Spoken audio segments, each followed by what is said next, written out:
এই ভিডিওটা যদিও একটু বড়, তবু আমি সবাইকে আজকে এই ভিডিওটা আমি শোনার জন্য একটু অনুরোধ করছি।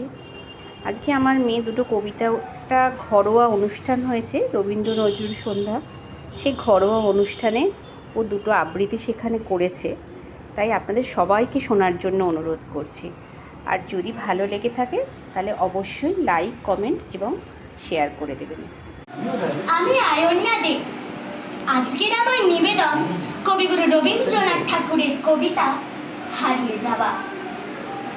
ছোট্ট আমার মেয়ে সঙ্গিনীদের ডাক শুনতে পেয়ে সিঁড়ি দিয়ে নিচের তলায় যাচ্ছিল সে নেমে। অন্ধকারে ভয় ভয় থেমে থেমে হাতে ছিল প্রদীপ খানি, আঁচল দিয়ে আড়াল করে চলছিল সাবধানী। আমি ছিলাম ছাদে তারায় ভরা চৈত্র মাসের রাতে। হঠাৎ মেয়ের কান্না শুনে উঠে দেখতে গেলেন ছুটে। সিঁড়ির মধ্যে যেতে যেতে প্রদীপটা তার নিভে গেছে বাতাসেতে।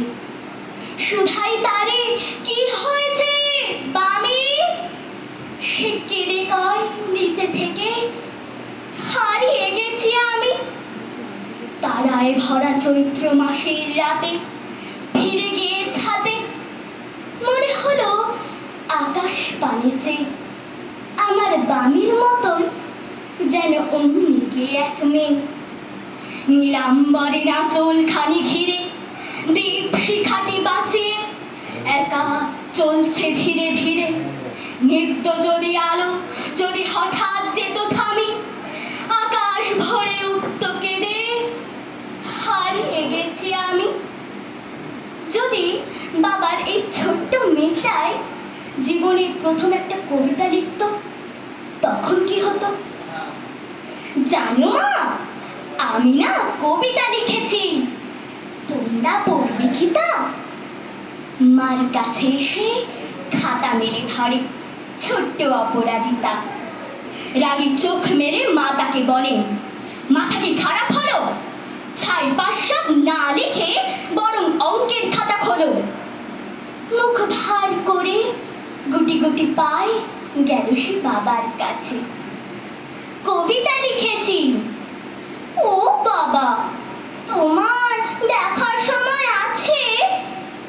মুখটি না তুলে বললেন বাবা, কবিতা লিখেছ? বেশ, পড়বো তো বটে, আগে খবরের কাগজটা করি শেষ। অগত্যা গেল দিদিটির কাছে, ডাকলো সে, দিদি আয়, দেখ না কেমন ছবিটা এঁকেছি ছোট্ট এই কবিতায়। দিদির দু চোখে টিভি পর্দার ঝলমলে রোশনাই। বলল, কবিতা তুই লিখেছিস? কবিতা না ওটা ছাই। অপরাজিতার চোখ ছলো ছলো, বুকে কান্নার ঢেউ।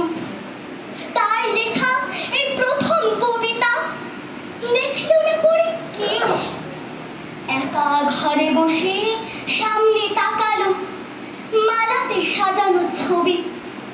স্নিগ্ধ দু চোখে রয়েছেন যে সহজ পাঠের কবি। কবিতার খাতা মেলে সে ধরলো, ঠোঁটে দুটো ধরো ধরো।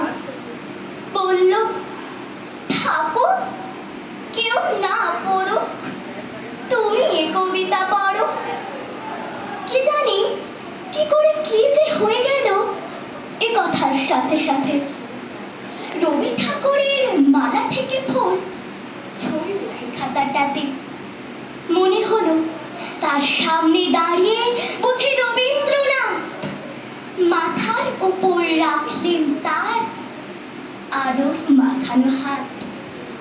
এখন আমি নিবেদন করলাম কবি চন্দননাথের কবিতা অপরাজিতা। ধন্যবাদ।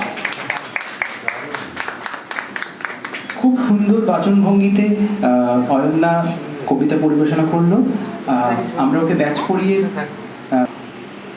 সবাই একটু জোরে হাততালি দিয়ে দাও অয়ন্যার জন্য। অয়ন্যা দেব।